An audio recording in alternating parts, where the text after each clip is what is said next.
सभी साथियों का इतनी गर्मी में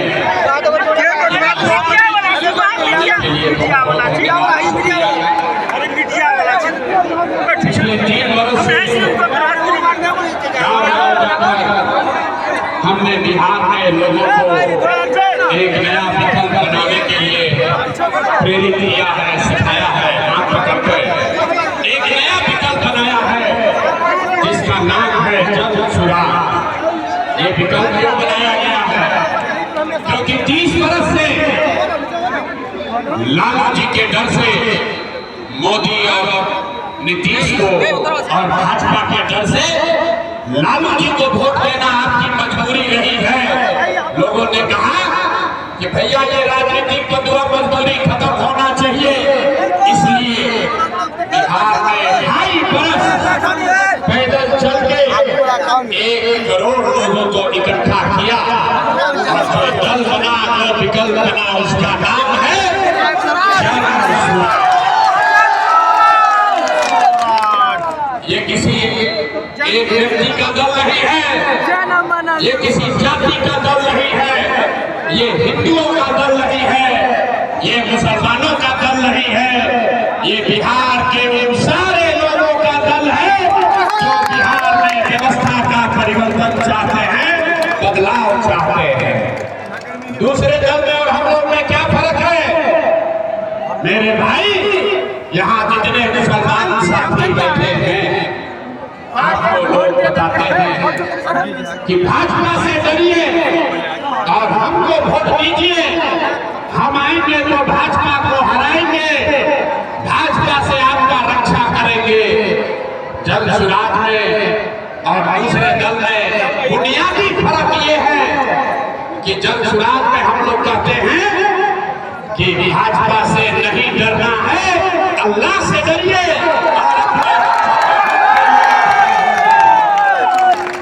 क्या कहे? भाजपा से नहीं डरना है, अल्लाह से डरना है।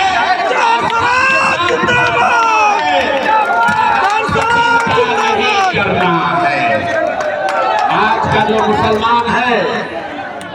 मुसलमान है, आपको इतना डरा दिया गया है कि जो बातिल है, जिन्होंने आपके बच्चों को मजदूर बना दिया, जिन्होंने आपको इतना असहाय बना दिया कि आप अपने बच्चों के साथ इंसाफ भी नहीं कर पा रहे हैं, उन बातिलों के साथ भी आप भाजपा के डर से तादाद का हिस्सा बनते हैं।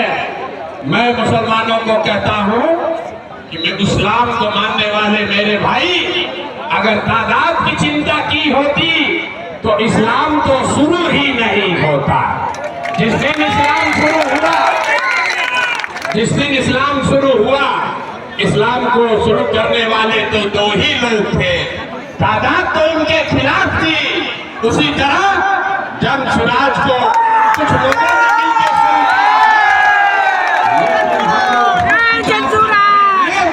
इसलिए तादाद आप देखिए अपने आप ऊपर वाले के कृपा से बन जा रहा। तकरीरों में जाते रहे, जो आता है यही कहता है कि हमको वोट दीजिए, हम आएंगे तो आपका और आपके बच्चों का काम करेंगे। जो आता है वो अपने को सही बताता है, दूसरे को गलत बताता है। हम इस मंच से किसी को तो गलत नहीं कहेंगे। आपको अभी एक रास्ता जो इस्लाम में बताया गया है उसको एक बार याद कराएंगे, आपको अपने आप पता चलेगा कि गलत कौन है और सही कौन है। आज का भैया सुन लो, ताली नहीं बजाना, सुनिए।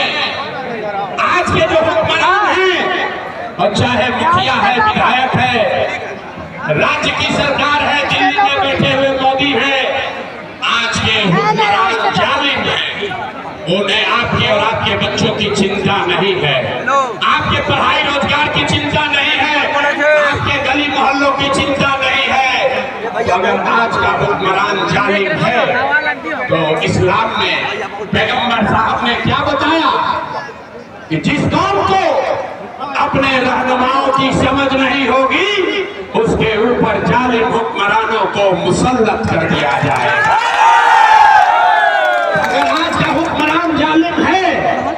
तो इसका मतलब है बात पैगंबर साहब ने कही है तो गलत नहीं हो सकती है।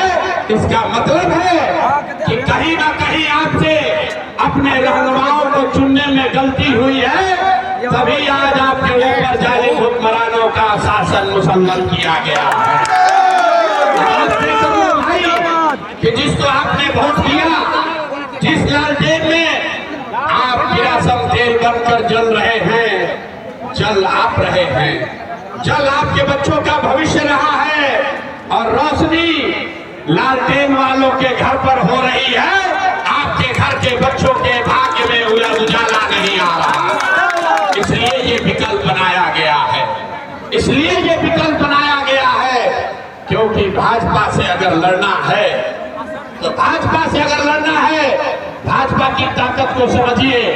भाजपा का ताकत मोदी शाह नहीं है, भाजपा का ताकत वोट नहीं है, भाजपा का ताकत है आरएसएस संघ, जो एक विचारधारा आधारित व्यवस्था है। अगर उससे लड़ना है, उसको हराना है तो लोहे को लोहा काटता है मेरे भाई। अगर विचारधारा आधारित व्यवस्था से लड़ना है, अगर भाजपा के विचारधारा से लड़ना है तो एक ही रास्ता है, महात्मा गांधी के विचारधारा को फिर से पुनर्जीवित किया जाए।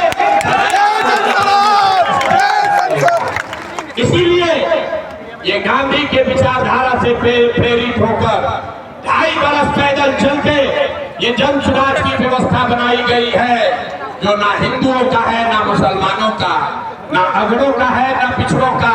ये हर उस बिहारी का है जो चाहता है कि हमारा बच्चा अब पढ़ाई के लिए, रोजगार के लिए बिहार घर परिवार छोड़कर बाहर नहीं जाए। हम एक नहीं करेंगे आपसे, हम आपसे 100 वादा नहीं करेंगे, लेकिन एक वादा जरूर करते हैं।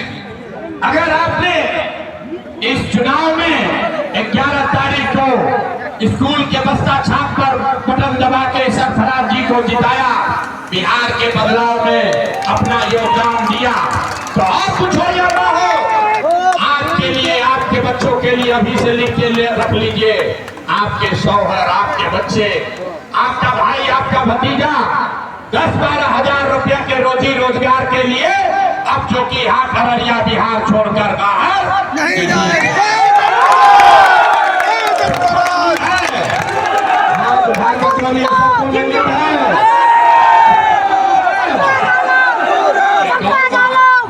सीमांचल में आजकल एक ओवैसी साहब की भी पार्टी आई है। बहुत लोग ओवैसी साहब के भी तकरीर को सुनकर उनके पीछे घूम रहे हैं। ओवैसी हमारे मित्र भी हैं और हम आपको एक फर्क बताना चाहते हैं। मैंने आपको राजद, महागठबंधन और जनसुराज में फर्क बताया। फर्क ये है कि उन्होंने कहा भाजपा से डरो, हमको जिताओ, हमने कहा, जनसुराज ने कहा अल्लाह से डरो और अपने बच्चों के साथ खड़े रहो।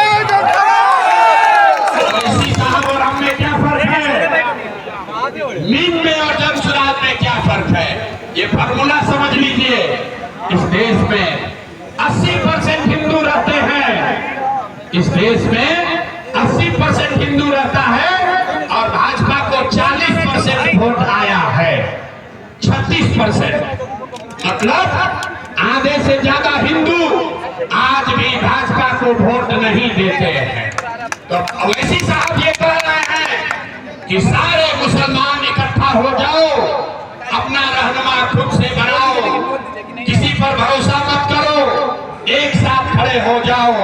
और जनसुराज ये कह रहा है कि सारे मुसलमान इकट्ठा हो जाओ, अपना रहनुमा खुद बनाओ, लेकिन उन हिंदुओं के साथ मिलकर बनाओ जो विचारधारा के आधार पर भाजपा से लड़ने की। ये जनसुराज का फॉर्मूला है भाई। आधा हिंदू मतलब 40% और 20% मुसलमान। अगर इन दोनों को साथ में जोड़ दीजिएगा तो हम लोग होंगे 60 और भाजपा होगी 40 और इसी से भाजपा को हराया जा सकता है। ये प्रशांत किशोर का फॉर्मूला नहीं है, आपके हमारे पुरखों का फॉर्मूला है। इस देश की आजादी की लड़ाई किसने लड़ी? इस देश में जो गांधी के मानने वाले लोग थे, जो बाबा साहब अम्बेडकर को मानने वाले थे, जो कम्युनिस्ट विचारधारा के थे, जो समाजवाद को मानने वाले लोग थे, उन्होंने एक साथ मिलके मुसलमानों के साथ मिलकर आजादी की लड़ाई लड़ी थी। आज भाजपा के विरोध में कौन है? जो आधे हिंदू भाजपा को वोट नहीं देते, वो कौन हिंदू हैं? आप उसको जाति में देखते हैं, जाति में मत देखिए, उसको विचारधारा के आधार पर देखिए। जो हिंदू गांधी को मानता है वो भाजपा को वोट नहीं देता है। जो हिंदू बाबा साहब अम्बेडकर को मानता है वो भाजपा को वोट नहीं देता है। जो हिंदू कम्युनिस्ट विचारधारा को मानता है, वो किसी जात का हिंदू हो, वो भाजपा को वोट नहीं देता है। जो समाजवाद लोहिया जयप्रकाश को मानता है, वो भी हिंदू भाजपा को वोट नहीं देता है। तो अगर ये चार विचारधारा के मानने वाले हिंदुओं के साथ 20% मुसलमानों को एक साथ कर दिया जाए तो सामाजिक राजनीतिक तौर पर भाजपा को पूरी तरीके से हराया जा सकता है। इस पर सहमत हैं तो और कुछ नहीं, किसी नेता का नहीं, किसी दल का नहीं, इस धरती के सम्मान में हम लोग एक ही नारा लगाते हैं। हम बोलेंगे जय बिहार, और आपको बोलना है जय जय बिहार, जय बिहार। आज पटना तक, पूरे सीमांचल तक जाना चाहिए, जय बिहार, जय बिहार। और सीमांचल की राजनीति महरूम तस्लीमुद्दीन साहब के लड़के सरफराज जी करेंगे कि हैदराबाद पटना से आया हुआ कोई नेता करेगा?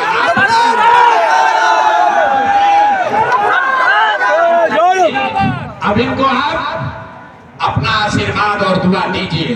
वोट जिसको देना है दीजिए, लेकिन वो दुआ है, दुआ आपको देना है सरफराज भाई को, और ताकि इनको जो की हाथ से आप फ्री कर दीजिए, इनको फ्री कर दीजिए, ताकि पूरे सीमांचल में 12 की 12 सीट जो मुसलमान साथियों की सीट है उस पर जाए, प्रचार करे और पूरे सीमांचल में मुसलमान समाज का नेतृत्व करे।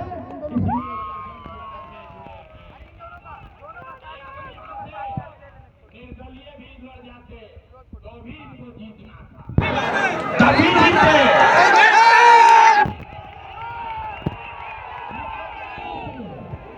जनसुराज में कहे जुड़े, जनसुराज में क्यों जुड़े हम बताते हैं। बड़े से बड़ा हकीम भी, बड़ा से बड़ा सर्जन भी, अगर ऑपरेशन थिएटर ना रहे, अस्पताल ना रहे, तो डॉक्टर ऑपरेशन नहीं कर सकता है, सर्जरी नहीं कर सकता है। सरफराज भाई वो काबिल डॉक्टर है जो समाज के बदहाली का इलाज कर सकते हैं। अब ये जनसुराज के अस्पताल से जुड़ गए हैं ताकि सबका भला हो सके और बड़े किया जा सके। अगर आप सब साथी सहमत हैं तो इनको जीत का माला तो पहनाएंगे ही, उसके साथ साथ सीमांचल के नेतृत्व का माला इनको पहनाया जाए। माताएं भी हाथ उठाकर आशीर्वाद दीजिए, दुआ दीजिए इनको जो की हाथ से दिखा दिया गया कि नहीं। जो की हाथ के नए एमएलए, नए विधायक सरफराज भाई के लिए जोर से बोले। और एक अभी बड़ा माला आपके आशीर्वाद से इनको इनके महरूम वालिद के लेगेसी के लिए, अपने महरूम वालिद के उत्तराधिकारी के तौर पर इनको फिर से सीमांचल के मुसलमानों का नेतृत्व करने के लिए आप यहाँ से आशीर्वाद दीजिए। इनको पूरे सीमांचल का बनाना है। एक बार हाथ उठाकर दुआ दीजिए, एक बार हाथ उठाकर दुआ, एक बार लब्बैक कहिए, लब्बैक कहिए। पूरा मुसलमान समाज का नेतृत्व सरफराज भाई को दीजिए। जय बिहार। में पूरी ताकत से बोलिए जय बिहार, जय बिहार। क्योंकि आपकी आवाज पूरे सीमांचल में, पूरे बिहार में जानी चाहिए। मुसलमानों ने अपना एक नया रास्ता खोज लिया है। अब लालटेन में किरासन तेल नहीं करना है, अपने अपने बच्चों के लिए बढ़िया रोशनी पैदा करनी है।